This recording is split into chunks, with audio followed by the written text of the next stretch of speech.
Okay, hello everybody. We're going to move on now. If you have with the Unit 1 Anatomy and if you have your study guide with you, I am doing the list of items under head and neck. And so I'm going to bring up a view here in visible body. Let's see. Let's take a look at this one first. So this is obviously a head in which the skin has been stripped off, but we've left on our facial muscles and muscles around the cranium. There, the skull.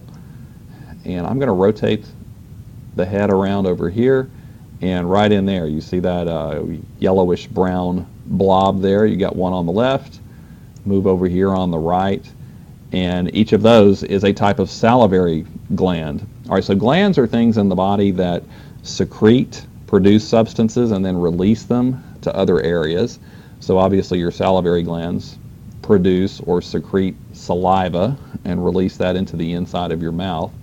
So there's a tube right in here connected to the salivary gland that takes that saliva to the inside of your mouth. Now those are the two biggest salivary glands there on the sides of your face. They're also called parotid glands. You don't need to know that for right now. You'll learn about that when you take Biology 202. Let me show you where the other ones are located. I'm going to bring up a different view here where we've stripped off the muscles. We can still see our parotid salivary glands there.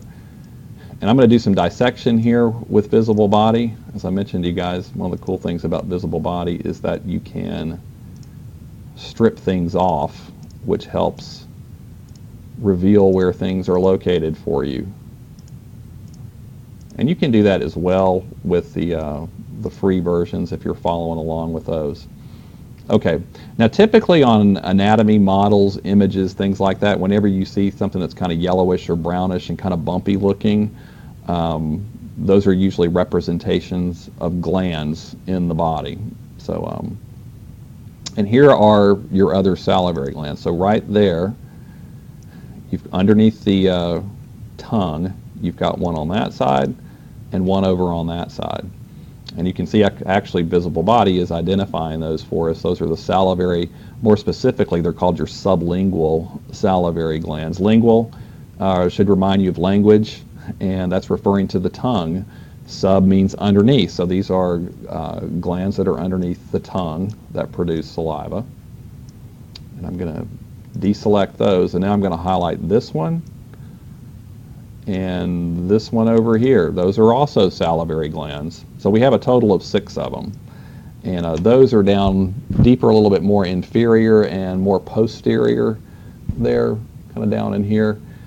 And those are actually called your submandibular salivary glands. Again, you don't need to know that for right now. Just recognize those as salivary glands when you see them. All right, next on the list, buccal oral cavity.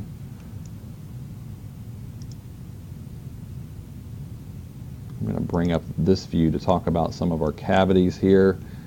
All right, the buccal oral cavity is pretty much what you would think. I think you guys can figure out where your oral cavity is. That's the inside of your mouth, all the space within your cheeks, surrounding your gums and your teeth and so forth. That's going to be your oral or buccal cavity. A lot of times when I ask that, ask you to identify that from an image on an online laboratory test, anatomy test, I'm going to have to you're going to have to be careful with the wording of the question. I'm going to ask you about the space located here, and I may be pointing to the area around the gums and the teeth.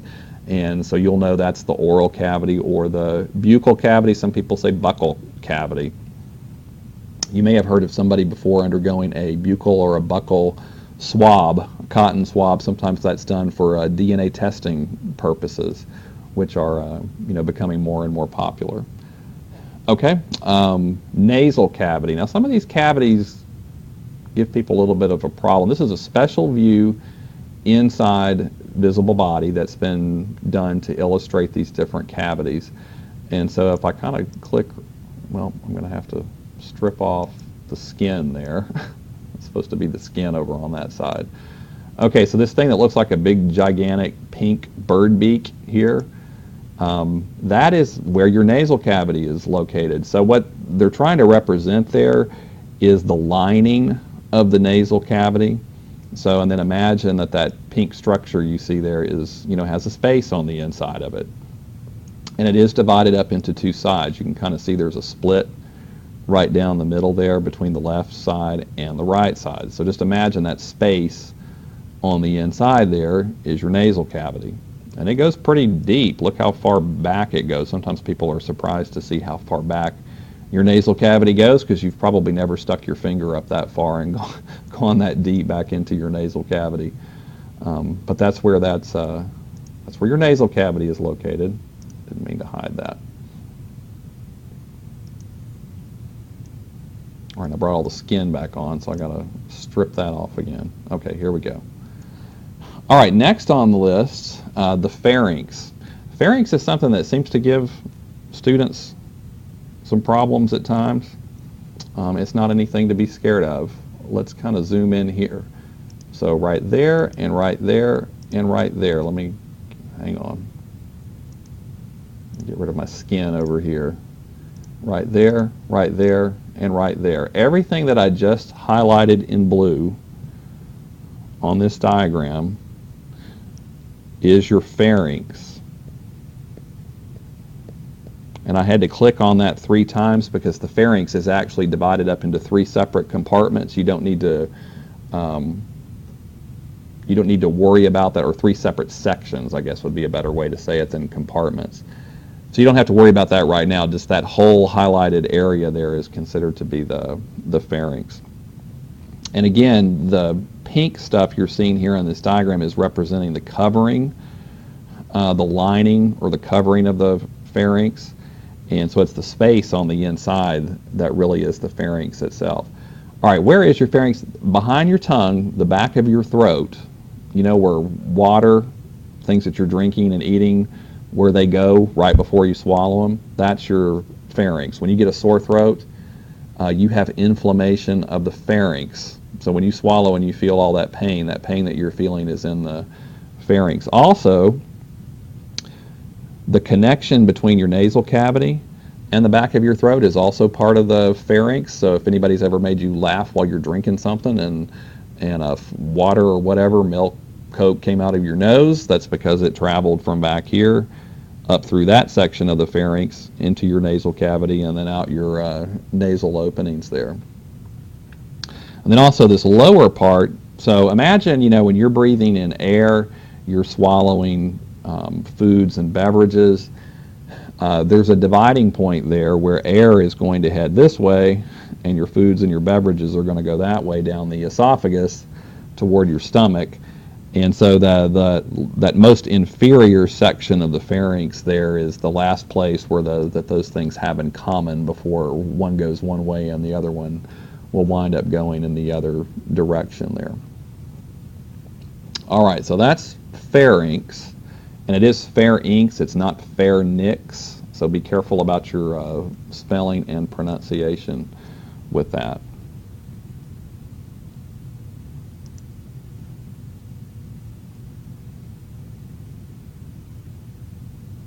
I'm going to pause this just for a second. All right, I'm going to bring up a different view here. And now we're going to take a look at your larynx. And your larynx is covered by your Adam's apple. So you really know your larynx better as your Adam's apple, most likely. And so it's going to be down in here. I'm going to get rid of some things here so we can see it better. There's a bone there I'm going to get rid of. I'm going to get rid of these muscles. So we're doing some dissection here so we can reveal the pharynx underneath. Oh, and this little butterfly-shaped structure you see there, that's actually your thyroid gland, which is also on our list here down at the bottom of the head and the neck features. So this is a good time to take a look at that as well. So the thyroid gland also produces several different important hormones, which are involved in your metabolism, as some people know already.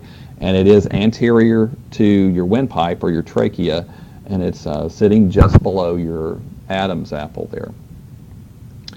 All right, see all these gray structures here on the diagram? Those are actually cartilages and ligaments that cover the larynx that is deep to those structures. The larynx is a compartment inside there. So if we strip those off, this is where your larynx would be located. And I'm going to change view so we can actually get a better view of the larynx compartment itself, but the larynx would be the space located in there.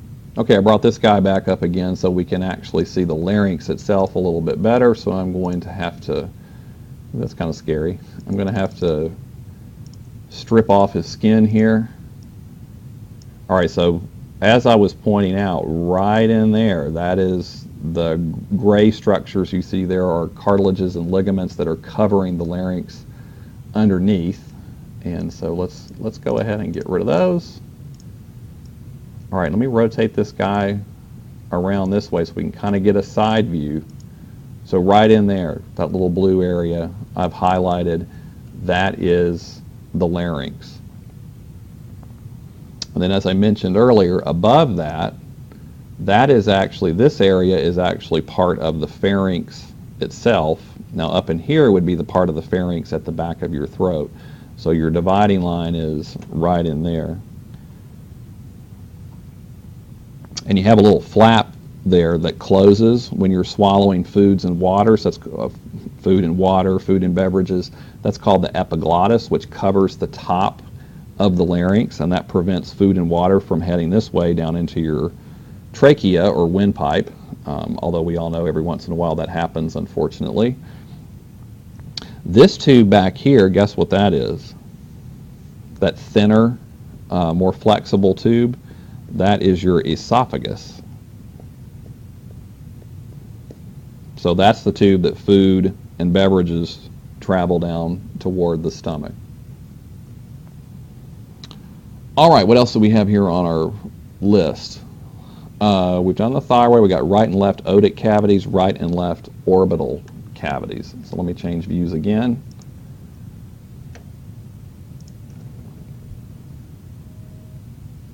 All right, so I've brought a partially a skull with most of the muscles dissected off.